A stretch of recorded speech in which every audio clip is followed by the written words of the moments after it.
سرکار دو عالم صلی اللہ علیہ وآلہ وسلم کے روزے پہ آج کے حکمران کھڑے ہوتے ہیں.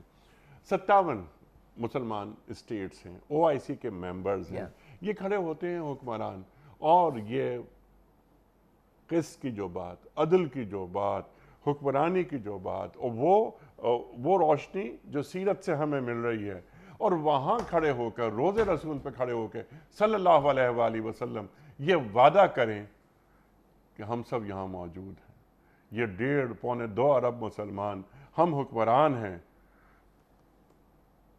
اے اللہ, تو نے ہمیں اس مقام پر فائز کر دیا ہے, تو جن کے رتبے ہیں سوا, ان کو سوا مشکل ہے. ذمہ داریاں بھی تو ہوتی ہیں نا. تو ہم یہ وعدہ کرتے ہیں, ہم آپ کے امتی ہیں, ہم اس امت کی تعمیر ویسے کریں گے جیسے آپ کرنا چاہتے ہیں. تمام شعبے آپ نے گنوا دیے. دین مکمل پیکج ہے. آپ نے فرمایا یا ایھا الذین آمنوا ادخلوا فی السلم کافہ, دین مکمل پیکج ہے. یہ بنی اسرائیل یہودی کرتے تھے یہ, افتؤمنون ببعض الکتاب وتکفرون ببعض, اپنی کتاب توریت کچھ حصوں کو مانو, کچھ کو نہیں مانو. ہمارا رویہ اپنی کتاب کے ساتھ, قرآن کے ساتھ یہ نہیں ہوگا, نہیں ہونا چاہیے. حکمران یہ وعدہ کر کے آئیں جی لازماً جائیں, اور واپس جب جائیں یا تو وہ جسے کہتے ہیں نا کہ نیور ٹو لیٹ, مایوسی نہیں ہے, ابھی بھی بہت کچھ.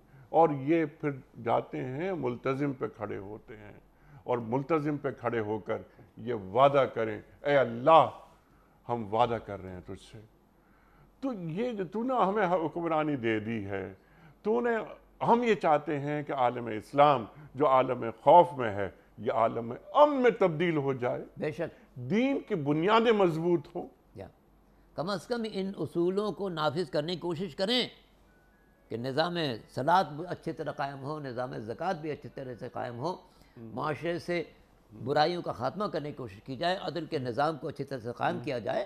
اس سے عدل کے بغیر تو کوئی نظام قائم رہ ہی نہیں سکتا.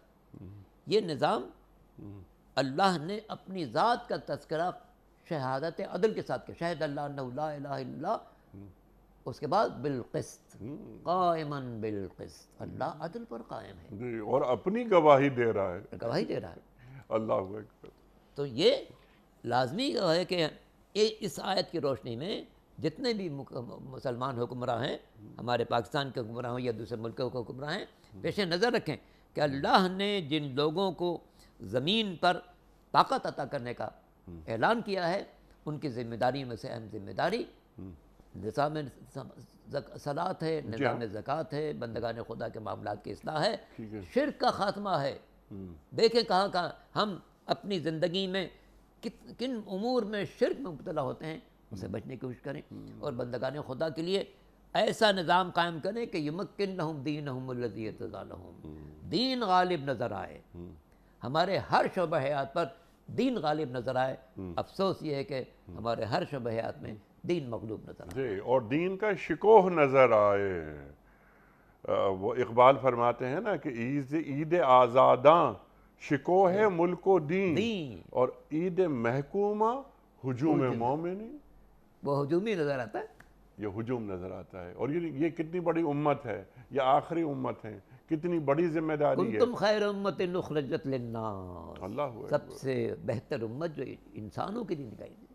اس پر بھی تو غور نہیں کرتے کہ اخرجت للناس, جی, تمہیں لوگوں کے لیے پیدا کیے گئے, یعنی بحیثیت مسلمان ہم لوگوں کو ساری دنیا کے لیے مرکز خیر ہونا چاہیے. جی, اور ہم میں جو قائدانہ صلاحیتیں ہونی چاہیے وہ نظر آنی چاہیے کہ یہ مسلمان ہے, ذمہ دار ہے. یہ اخرجت للناس, جی, بنی نوع انسان کے فوائدے کے لیے پیدا کیے گئے, جی, ہم ان کو فیض پہنچائیں, لیکن ہم ان سے فیض حاصل کرنے کی کوشش میں سے گئے تھے.